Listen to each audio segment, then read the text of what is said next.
आहा कति मजाले झ्याप्प ब्रेक लाग्यो। अब यसलाई कुदाउने बेलामा चाहिँ तपाईहरुले अगाडिको यो जुन ब्रेक छ, नर्मली हामी ब्रेक भन्छौं, त्यो ब्रेक तान्यो भने यसले एक्सेलरेट गर्दैन। दुईटै ब्रेक छोड्नु पर्यो अनि मात्र एक्सेलरेट हुन्छ। मज्जाको पिकअप छ र स्मुथ पिकअप पनि देखिएको छु मैले यहाँनेरि। पिकअपमा त्यस्तो जर्क हुने त्यस्तो छैन, हल्का स्मुथली नै यसले छैन, स्मुथ छ। टर्निङ इफेक्ट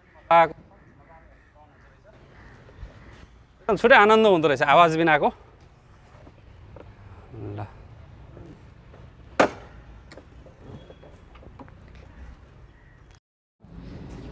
हेलो नमस्ते, आज म फेरि नयाँ भिडियो लिएर आएको छु। तपाईहरुले देख्न सक्नुहुन्छ मेरो अगाडि एउटा राम्रो चिटिक्क परेको इलेक्ट्रिक स्कुटर छ।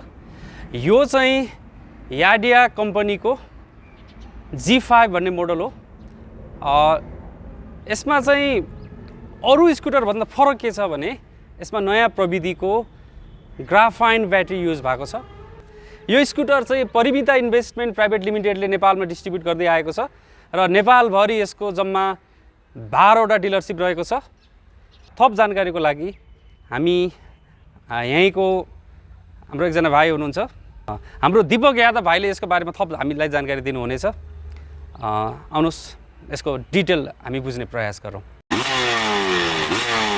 Keep quiet, please.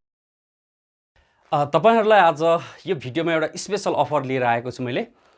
यो स्कुटरको प्राइस को बारेमा म तपाईहरुलाई जानकारी भिडियोको अन्त्यमा दिनेछु र त्यो प्राइस सँगसँगै एउटा स्पेशल अफर रहेको छ र यो अफर प्राप्त गर्नको लागि तपाईहरुले भिडियोलाई अन्त्यसम्म हेर्नुपर्नेछ। नमस्ते सबैजनालाई, म दीपक कुमार यादव परिमिता इन्भेस्टमेन्ट प्राइभेट लिमिटेडको हेड टेक्निसियनको रूपमा यहाँ काम गर्दैछु। आज चाहिँ म तपाईहरुलाई हामीले लन्च गरेको परिमिता इन्भेस्टमेन्टले लन्च गरेको यादियाको G5 भन्ने मोडल, जुन हामीले ग्राफेन ब्याट्रीमा नेपालमा फर्स्ट टाइम लन्च गरेको छौं। आज चाहिँ उसकै बारेमा सबै कुरा डिटेलमा तपाईहरुलाई भन्न गइरहेछु। यो मोडल हामीसँग 3वटा भेराइटीमा छ, 3वटा कलरमा छ, रेड, ग्रे अनि ब्ल्याकमा। अहिले तपाईहरुलाई म ब्ल्याक कलरको हेराउन गइरहेछु। यसको सबभन्दा सुरुमा स्टार्टिङ गर्ने हो भने यसको जुनसुकै पनि इलेक्ट्रिक स्कुटरको मेन 3वटा हुन्छ। मेन कम्पोनेन्ट भनेको मोटर भयो, ब्याट्री भयो अनि त्यसपछि कन्ट्रोलर भयो।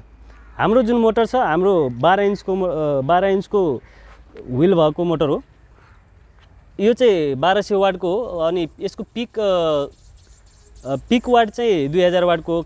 BLDC हब मोटर भएको कारणले यसले चाहिँ हामीले लाइफ टाइम वारेन्टी भनेर पनि भन्न सक्छौं हैन। BLDC हतपत्त बिग्रिदैन, यसलाई अब ओभरलोड गरेर बिगार्न खोज्यो भने मात्रै बिग्रिन्छ। त्यसपछि कन्ट्रोलरको कुरा भयो भने कन्ट्रोलर पनि हामीसँग 72 भोल्टको दिएछ, जुन कि यादिया कम्पनीले एकदमै राम्रोसँग बनाएर त्यसलाई दिएको छ। अहिलेसम्म हामीले यति बेचेकोमा पनि एउटामा पनि केहीको प्रब्लम आएको छैन कन्ट्रोलरमा।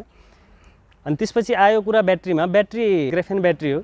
ग्राफेन ब्याट्री नेपालमा फर्स्ट टाइम यही स्कुटरमा आएको छ, यादियाको G5 मोडलमा। तपाई कम्पेयर गर्न सक्नुहुन्छ ग्राफेन ब्याट्री र लिथियम ब्याट्रीलाई। दुवै चाहिँ एक किसिमले चाहिँ सेम जस्तै हो। ग्राफेन ब्याट्री तपाईले 1000 साइकल दिन्छ हैन, लिथियम ब्याट्री पनि त्यतिकै हो। यसको पनि लाइफ टाइम तपाईको 5 देखि 6 वर्ष मजाले जान्छ यदि राम्रोसँग कन्डिसनमा चलाउनु भयो भने। अब चाहिँ हाम्रो वारेन्टी पिरियडको कुरा गरौँ भने हाम्रो मोटरको चाहिँ 1 इयरको वारेन्टी हो। त्यस्तै ग्राफेन ब्याट्रीको हामीले 2 सालको वारेन्टी दिँदै गरेको छौं।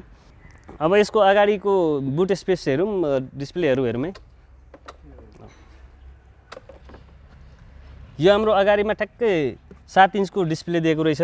यसमा चाहिँ हाम्रो मोडको कुरा गऱ्यो भने इको मोड अनि त्यसपछि पावर मोड, दुईटा मोड हुँदो रहेछ। यो चाहिँ इको मोडमा हामीले यसलाई 38 सम्म जान्छ हैन। त्यस्तै हामीले यदि पावर मोड गर्यौं भने यो चाहिँ 50 सम्म जान्छ, 50 सम्म जाँदो रहेछ। अनि त्यसपछि ब्याट्री पनि हाम्रो यहाँ पर्सेन्टेज अनुसार हेराउँछ, कति किलोमिटर कुदेको त्यो पनि हेराउँछ। र सुरुमा अन गर्दाखेरि हाम्रो यो पार्किङमा हुन्छ।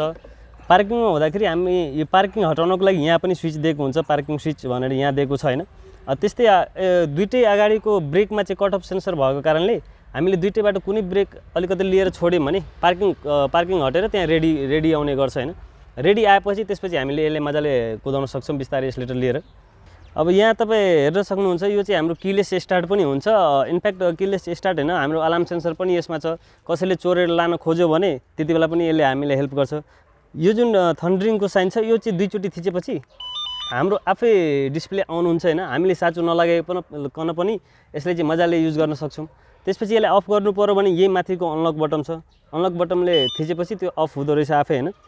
त्यसपछि हाम्रो यो अलार्म सेन्सर भयो। अलार्म सेन्सर भन्नाले हामीले कतै पार्किङमा राखेको छौँ, अब बाइक चाहिँ कहाँ छ, स्कुटर कहाँ छ खोज्नलाई भयो भने यो एकचोटि थिचिसकेपछि यसले चाहिँ साइरन दिन्छ। अब यसले साइरन दिन्छ, एकछिनपछि साइरन आफै बन्द हुन्छ। यतिमा हामीलाई हेल्प हुन्छ। राति अब कतै कसैले अर्को ठाउँमा राख्दैछ भने त्यो पनि हुन्छ। अर्को फेरि हाम्रो व्हिल लक हुन्छ। यो बिचको जुन लकको छ, यो बिचको जुन लकको छ यो चाहिँ हाम्रो व्हिल लक भयो। एकचोटि यो थिचिसकेपछि कसैले यसलाई यताउता दायाँ बायाँ गर्यो भने यसलाई चाहिँ व्हिल चाहिँ लक गरेर यसले चाहिँ व्हिल लक गरिदिन्छ। अनि कसैले अगाडि पनि लान दिँदैन, साउन्ड पनि दिन्छ अनि व्हिल लक पनि गरिदिन्छ। यिनीहरूलाई सबैले अब अफ गर्नु पर्यो भने एउटा जुन यहाँको लक छ अनलक छ, अनलकमा थिचेपछि यो सबै जानु रहेछ। यहाँ हाम्रो सामान लगभग बोतलहरू राख्नलाई यो पनि ठुलै स्पेस दिएको छ। अरू सामानहरू राख्नलाई पनि यहाँ ठुलो स्पेस दिएको छ। साथसाथै यहाँ चाहिँ हाम्रो युएसबी पोर्ट रहेछ। युएसबी पोर्ट यहाँबाट चाहिँ मोबाइल पनि हामी यहाँ राखेर मजाले चार्ज गर्न सक्छौँ।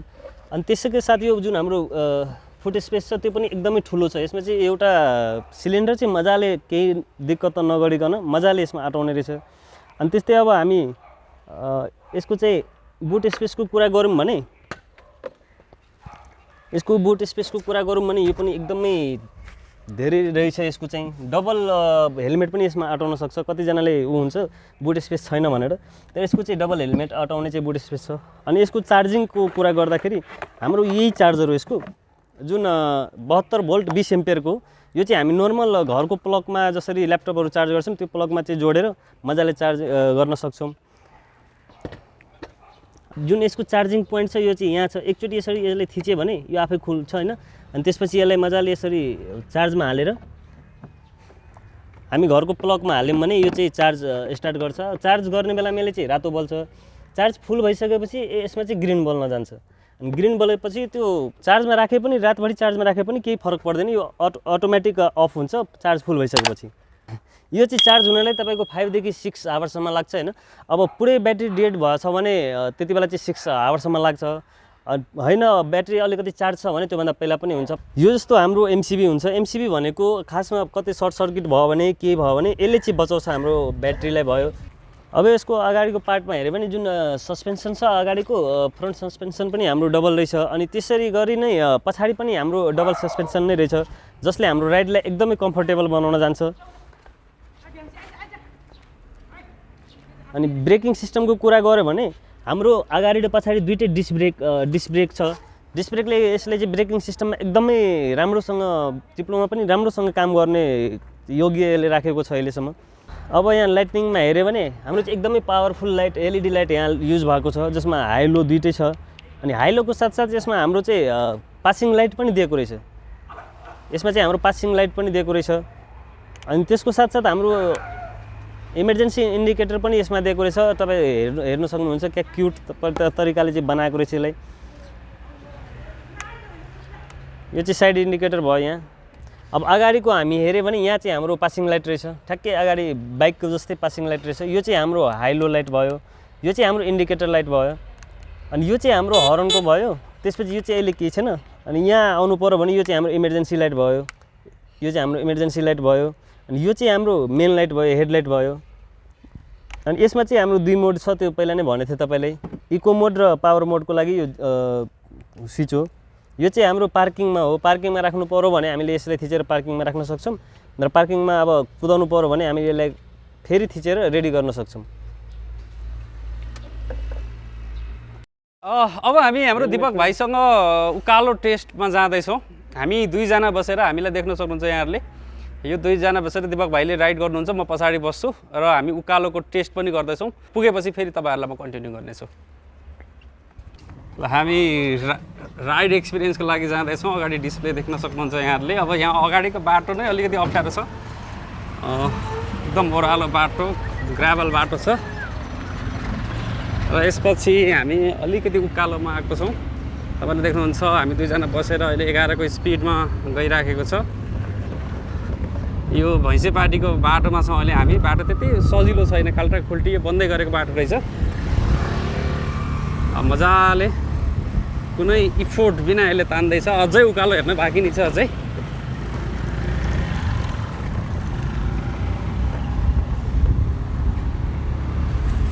अहिले स्पिड 26, उकालोमा पनि 26, 28, 29 पुगेको छ। 30 को स्पिडमा छ। तर जर्क पनि त्यति आएको छैन। मलाई पछाडि बस्दाखेरि आनन्दै छ, एकदम कम्फर्टेबल फिल भइराखेको छ। आवाज छैन, भाइब्रेसन छैन, छुट्टै खालको मजा भएको छ।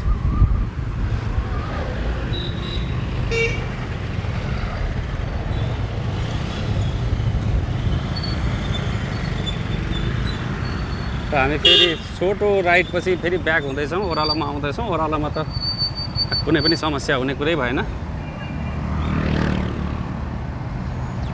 यतिको उकालोमा दुईजनालाई कम्फर्टेबली म कम्तीमा 70 किलो छु, हाम्रो दिपक भाइ कम्तीमा 60 किलो होला, दुईजनालाई सजिलै तानेको छ। उकालो मजाले तान्ने रहेछ।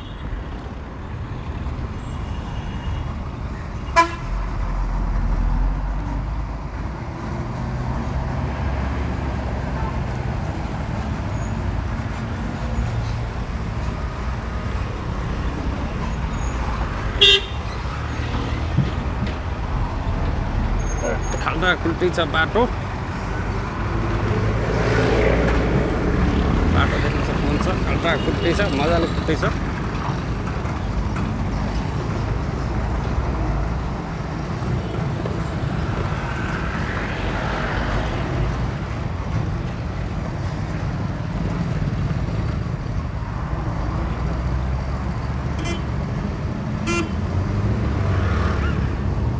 अब हामी फेरि फर्केर सोरुममै आइपुग्न आँटेका छौँ।